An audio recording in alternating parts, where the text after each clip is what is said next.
తెలంగాణలో క్యాబినెట్ విస్సిన్న అనే వార్త పలుసార్లు చెప్పుకున్నా కానీ ఆ వార్త వార్తగానే మిగిలిపోతున్న నేపథ్యంలో అయితే చూస్తూ ఉన్నాం.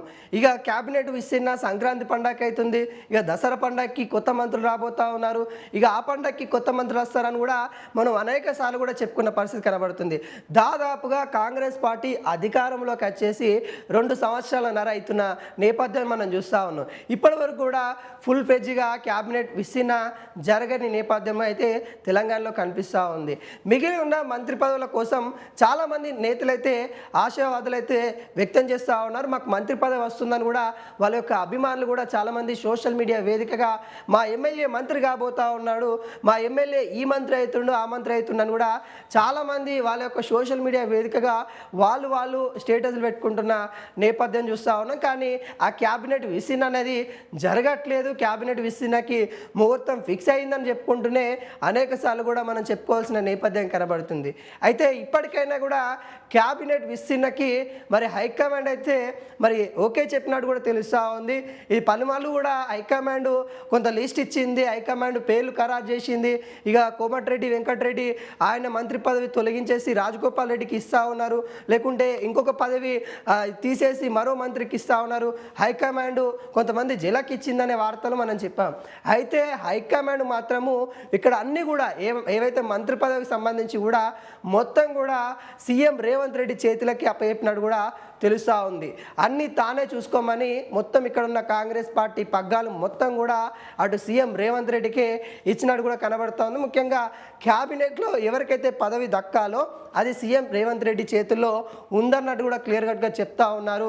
ఇప్పటికే గాంధీ భవన్లో ఇదే గుసగుసలాడుతున్న పరిస్థితి కనబడతా ఉంది. ఇక సీఎం రేవంత్ రెడ్డి చేతులకి మంత్రుల పదవి వెళ్ళిపోయినాయి కాబట్టి మరి ఎవరికి ఇస్తారు అనే ప్రశ్న మరోసారి తలెత్తుతుంది.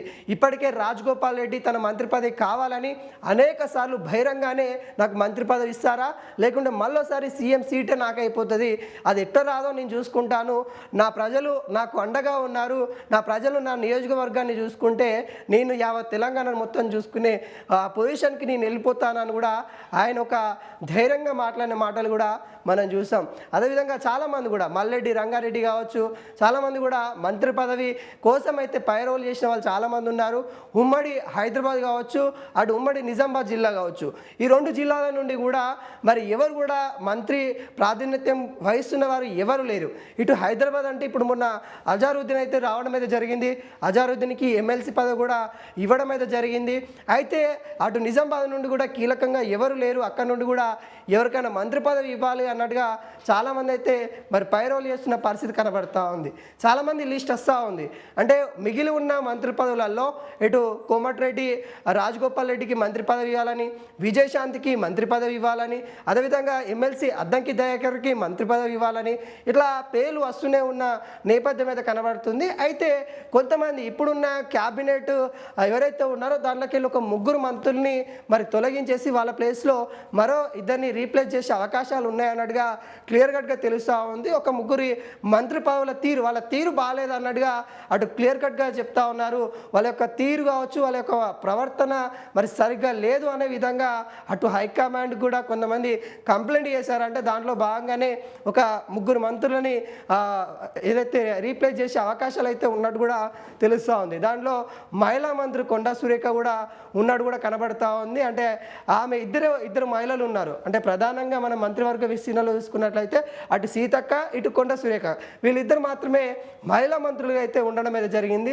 దాంట్లోకి వెళ్ళి కొండా సురేఖ గారు అనేక వివాదాలకి మరి కేర్ ఆఫ్ అడ్రస్గా మారారని, ఆమె ఏది మాట్లాడినా కానీ స్ట్రేట్ ఫార్వర్డ్గా మాట్లాడుతుంది.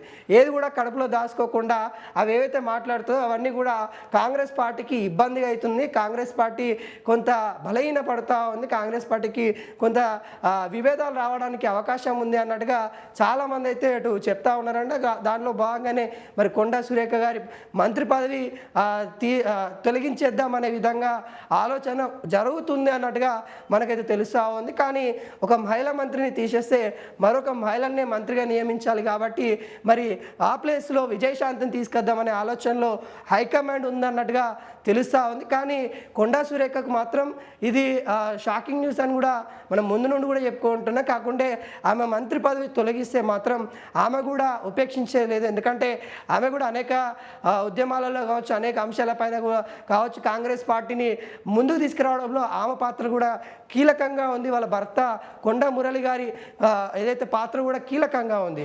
ఈ నేపథ్యంలో ఆమె మంత్రి పదవి తొలగిస్తారనేది కూడా అది అవాస్తవంగా మనం చెప్పుకోవచ్చు. ఎందుకంటే ముందు నుండి చెప్తా ఉన్నారు తీసేస్తారు కావచ్చు అనే ఒక ప్రశ్న, ఒక క్వశ్చన్ మార్క్ అయితే పెడతా ఉన్న నేపథ్యం అయితే కనబడతా ఉంది. అక్కడ తొలగించే అవకాశాలు లేవు అన్నట్టుగా చాలామంది రాజకీయ విశ్లేషకులు అయితే చెప్తా ఉన్నారు.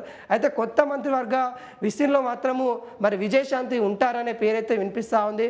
ప్రొఫెసర్ కోదండరాం కూడా ఎమ్మెల్సీగా మరి ఆయన మొన్ననే ప్రమాణ స్వీకరణ చేయడం అయితే జరిగింది. ఈ నేపథ్యంలో మరి తన పేరు కూడా మంత్రివర్గంలో ఉండే అవకాశాలు ఉన్నాయన్నట్టుగా తెలుస్తూ ఉంది. తనను కూడా విద్యాశాఖకి మరి మంత్రిగా చేయాలి అనే ఆలోచనలో మరి అధిష్టానం కూడా ఉన్నట్టు కూడా కనబడుతుంది. తను ఒక ప్రొఫెసర్ కాబట్టి తనకి విద్యాశాఖ ఇస్తే మరింతగా మరి విద్యాశాఖను చూసుకుంటారు అనే విధంగా అటు హైకమాండ్ అనుకుంటుంది అన్నట్టుగా తెలుస్తున్న పరిస్థితి కనబడుతూ ఉంది. మరి చూడాలి కొంత మంత్రివర్గ విషయంలో అటు విజయశాంతికి మరి ఇటు ప్రొఫెసర్ కోదండరాంకి అయితే కొంత అవకాశం ఉంది అన్నట్టుగా ఇక్కడ చాలామంది వర్గ నేతలు అయితే చెప్తా ఉన్నారు. అయితే ఎవరైతే మంత్రి పదవి రీప్లేస్ చేసే ప్లేస్లో ఇటు కొండా సురేఖ కావచ్చు, ఇటు పొంగులేటి శ్రీనివాస్ కావచ్చు, మరో సీనియర్ నేత అన్నట్టుగా చెప్తా ఉన్న పరిస్థితి కనబడతా ఉంది. వాళ్ళ ముగ్గురు మంత్రుల స్థానంలో మళ్ళీ కొత్త వాళ్ళకి అవకాశం ఇద్దాం. ఇప్పటికే 2.5 సంవత్సరాలు మరి మంత్రివర్గంలో పూర్తయిన నేపథ్యంలో మరి కొత్త వారికి కూడా అవకాశాలు కలిగించి వాళ్ళని కూడా మంత్రి హోదా ఇవ్వాలి అనే ఆలోచనలో హైకమాండ్ అయితే ఉన్నట్టు కూడా కనబడతా ఉంది. దానిలో ముఖ్యంగా రాజగోపాల్ రెడ్డి కూడా మంత్రి పదవి ఇవ్వాలనే ఆలోచనలో హైకమాండ్ అయితే ఉన్నట్టు కూడా తెలుస్తూ ఉంది. తనకు కూడా మరి ఎన్నో అంశాలపైన కూడా ఎన్నో విధానాలపైన తన యొక్క సొంత నియోజకవర్గం అభివృద్ధి కోసం అనేక విధాలుగా కృషి చేస్తూ ఉన్నారు. కాబట్టి మరి కొత్త మంత్రులుగా రాజగోపాల్ రెడ్డికి కూడా అవకాశం కలిగించాలి అన్నట్టుగా ఇటు హైకమాండ్ అయితే చూస్తూ ఉంది. కొత్త మంత్రులుగా ఇటు విజయశాంతి, ఇటు ప్రొఫెసర్ కోదండరాం, ఇటు రాజగోపాల్ రెడ్డి వీళ్ళు ముగ్గురు అయితే కొత్తగా మంత్రివర్గంలో చేరే అవకాశాలు అయితే ఉన్నట్టు కూడా ఇటు గాంధీ భవన్లో చర్చలు అయితే జరుగుతూ ఉన్నాయి. మరి చూడాలి. ఇప్పటికే హైకమాండ్ మొత్తం సీఎం రేవంత్ రెడ్డి చేతులకైతే మరి ఈ మంత్రివర్గం విస్తీర్ణ మొత్తం పనులు అయితే ఆయనకు అప్పచెప్పడం అయితే జరిగింది. అధ్యక్షులు మరి మహేష్ కుమార్ గౌడ్ మరియు రేవంత్ రెడ్డి వీళ్ళిద్దరు ఆధ్వర్యంలో మరి కొత్త మంత్రివర్గ విస్తీర్ణ జరిగే అవకాశాలు ఉన్నట్టుగా తెలుస్తూ ఉంది.